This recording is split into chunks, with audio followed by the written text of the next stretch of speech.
এক অদ্ভুত মানুষ, এক অন্যরকম দেশ, আর এক অসাধারণ বন্ধুত্বের গল্প। প্রিয় শিক্ষার্থীবৃন্দ, আজ আমি তোমাদের শোনাবো সৈয়দ মুস্তফা আলী রচিত অসাধারণ এক ভ্রমণ কাহিনী, প্রবাস বন্ধু। এটি শুধু একটি ভ্রমণের গল্প নয়, বরং এক অদ্ভুত মানুষ, এক অন্যরকম দেশ, আর এক অসাধারণ বন্ধুত্বের গল্প। চলো শুরু করা যাক।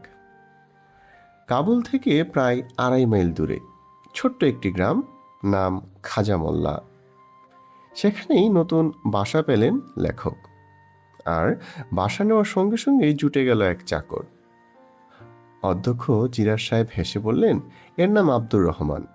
আপনার সব কাজ করে দিবে, জুতো পালিশ থেকে খুন খারাপি পর্যন্ত। কথাটা শুনে লেখক একটু হেসেছিলেন ঠিকই, কিন্তু কিছুক্ষণ পর যখন তিনি আব্দুর রহমানকে সামনে দেখলেন, তখন সত্যিই একটু ভয় পেয়ে গেলেন। এ যেন মানুষ নয়, পাহাড়। 6 ফুট 4 ইঞ্চি লম্বা বিশাল দেহ, 2 হাত হাঁটু পর্যন্ত নেমে এসেছে। পা দুটো যেন ডিঙ্গি নৌকার সমান। মুখ এত বড় যেন মনে হয় একসাথে কয়েকটা কলা গিলে ফেলতে পারবে। লেখক মনে মনে ভাবলেন, এই লোক যদি কোনোদিন রেগে যায় তাহলে তো রক্ষা নেই। কিন্তু মজার ব্যাপার হলো, এত বড় শরীরের মানুষটা ছিল ভীষণ শান্ত। সবসময় মাথা নিচু করে কথা বলতো। লেখক জিজ্ঞাসা করলেন, আগে কোথায় কাজ করেছ? আব্দুর রহমান শান্ত গলায় বলল, পল্টনে ছিলাম সাহেব, মেসের চার্চে। রান্না করতে পারো? লোকটা হেসে বলল, পোলাও, কর্মা, কাবাব, ফালুদা। ফালুদার নাম শুনে লেখক অবাক হয়ে গেলেন। তিনি জিজ্ঞেস করলেন, এখানে বরফ পাও কোথায়? আব্দুর রহমান জানালার বাহিরে পাহাড় দেখিয়ে বলল, ওই পাহাড় থেকে সাহেব। লেখক তাকিয়ে দেখলেন, দূরের নীল পাহাড়ের গায়ে এখনো সাদা বরফ জমে আছে। সন্ধ্যার আগে লেখক কাবুলের শহরের দিকে রওনা হলেন। পথে দেখলেন আব্দুর রহমান এক বিশাল বোঝা কাঁধে নিয়ে ফিরছে। তেল, নুন, কাঠ, হাঁড়ি, বাসন সব একাই সে বহন করছে। লেখক বললেন, একটা মুটে নিলে তো পারতে। আব্দুর রহমান অবাক হয়ে উত্তর দিল, যে বোঝা আমি বইতে পারি না সেটা আর কে বইবে সাহেব? কথাটা শুনে লেখক হেসে ফেললেন। রাতে বাড়ি ফিরে লেখক যা দেখলেন তা দেখে তিনি পুরোই হতবাক। টেবিল ভর্তি খাবার, এক গামলা মাংসের কর্মা, বড় বড় কাবাব, কফতা, পোলাও, আরো কত কি। তার উপরে পুরো আবার একটা মুরগির রোস্ট। লেখক থ হয়ে দাঁড়িয়ে আছেন। দেখে আব্দুর রহমান বলল, রান্নাঘরে আরো আছে সাহেব। লেখকের তখন কি মনে হচ্ছিল জানো, যে এ কি একজন মানুষের খাবার নাকি 6 জনের। তবুও ক্ষুধার কারণে তিনি কিছুটা খেলেন। খাওয়া শেষ করে বললেন, খুব ভালো রান্না হয়েছে আব্দুর রহমান। কিন্তু কথাটা বলতেই আব্দুর রহমান উধাও। কিছুক্ষণ পরে ফিরে এলো এক থালা ফালুদা নিয়ে। লেখক কষ্ট করে বললেন, আমি মিষ্টি বেশি খাই না। আব্দুর রহমান আবার উধাও। এবার সে নিয়ে এলো বরফে ঢাকা আঙ্গুর।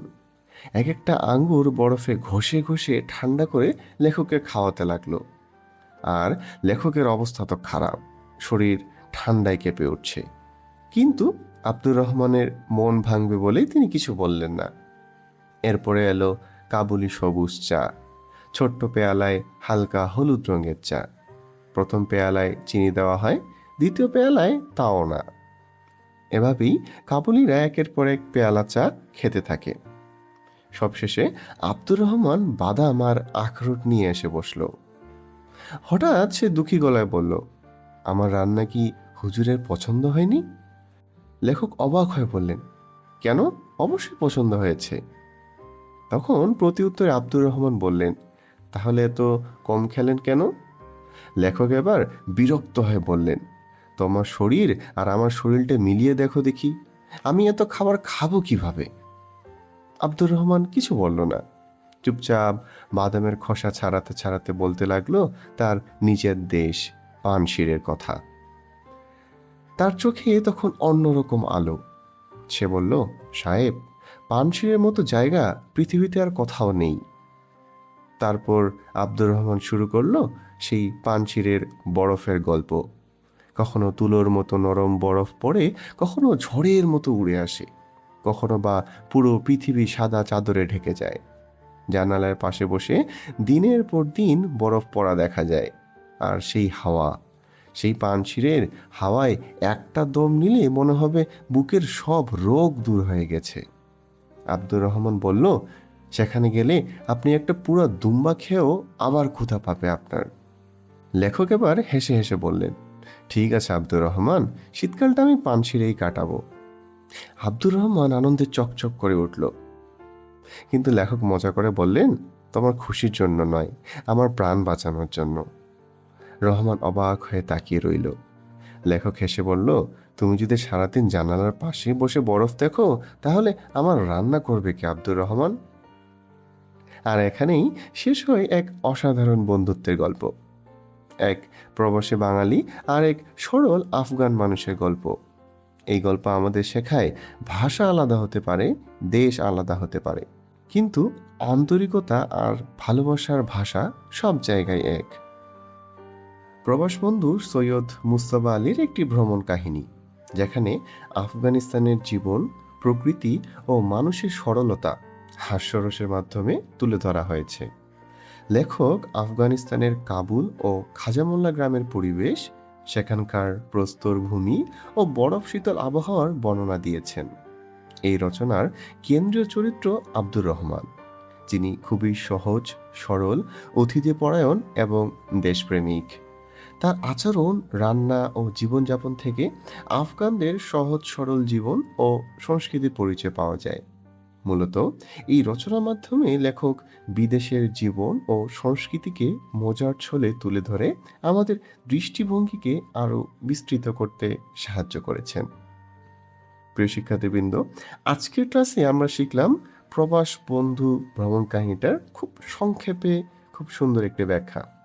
তো আমাদের খুব সংক্ষিপ্ত একটি ব্যাখ্যা দেওয়ার চেষ্টা করেছি আজকের এই ক্লাসে, যেন তোমরা খুব সহজে প্রবাস বন্ধু এই গল্পটি বুঝতে পারো এবং সৃজনশীলে খুব ভালো একটা অ্যান্সার করতে পারো।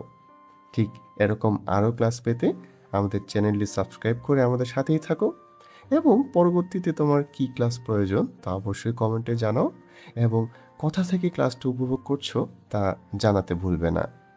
দেখা হচ্ছে নতুন কোনো ক্লাসে, নতুন কোনো গল্পের আলোচনায়।